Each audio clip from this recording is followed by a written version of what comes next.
Right now, Pittsburgh's best sports show is about to begin. Call us or tweet us. We've got things to talk about on the Ireland Contracting Nightly Sports Call.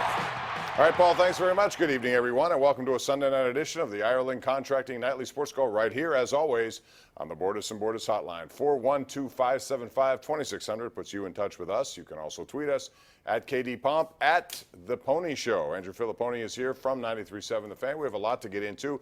We're going to start, since both of us were not here last night, we're going to start with Phil Kessel and the trade from Pittsburgh to Arizona for Alex Galchenyuk and the defenseman, who's right now only 19, probably still a couple of years away, in Pierre-Olivier Joseph. He's a guy who could become a key to this whole trade as time goes on. Alex Galchenyuk is a guy who's 25, number 3 overall pick. I think he's been an underachiever, in my opinion. He's still been a productive player to some degree, but he's not what I think you would expect out of a third overall pick.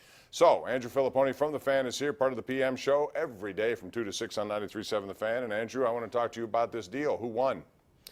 I think given what the Penguins had to do, and that's get rid of Phil Kessel, I think they won the trade.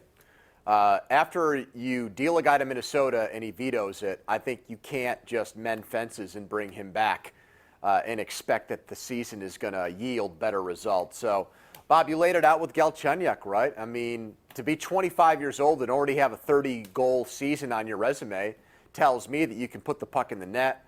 He kind of looks like Kessel. Would you agree with that? His body type and the way he's built, he's almost like a poor man's Phil Kessel. So I get a 1-year trial with that, hoping to get maybe 25 to 35 goals with him.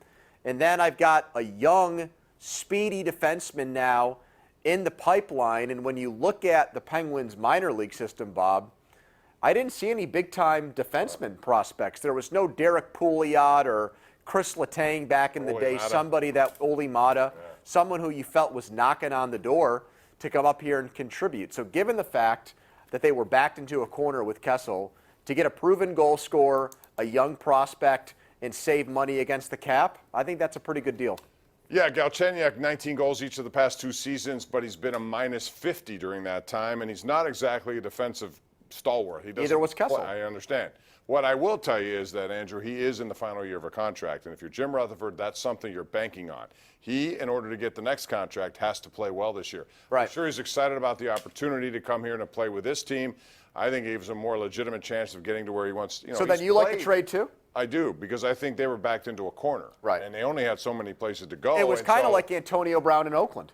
Kind of. Right, Yes. where you only had a finite number of places to trade the guy, and just like with AB, it looked like it was Raiders all winter or all offseason, and then same thing here because of the Tocchet connection. Arizona made sense all along. Here's the thing about Tocchet and Kessel, that relationship. Here it was different because it was a specialized treatment. It was Tocchet working with him because he didn't necessarily get along with the coach. He could be good. Now he's the head coach. Right, He doesn't have time to sit there and micromanage everything that Phil Kessel's doing. So I wonder if that plays a role in this. I think what plays the biggest role in it is that Arizona, I believe, was 31st out of 31 teams in goals scored last year. They were like dead last. They didn't have a 20-goal scorer. Well, he was their leading scorer, Galchenyuk, with 19 Yep. goals. So we'll see how it goes. But, you know, the Penguins have brought in Jerry McCann. They brought in Bukestad in the Brassard deal. By the way, Brassard is an unrestricted free agent starting tomorrow, and that's another thing coming up. And they now have Dominic Cahoon as well as Galchenyuk. So they have 4 new players for sure who will have roster spots. So free agency begins tomorrow. An additional $1.9 million available for Jim Rutherford. So, Andrew, what does he do in free agency? I still think he's going to sign somebody. Look for a deal and look for a bargain, a guy who maybe is chasing rings. We see that in the NBA, Bob, where a guy in his maybe early 30s has never won a championship and takes a little bit less to join a team that is primed to compete for a Stanley Cup. I think maybe he makes another trade, Bob, to open up some cap space.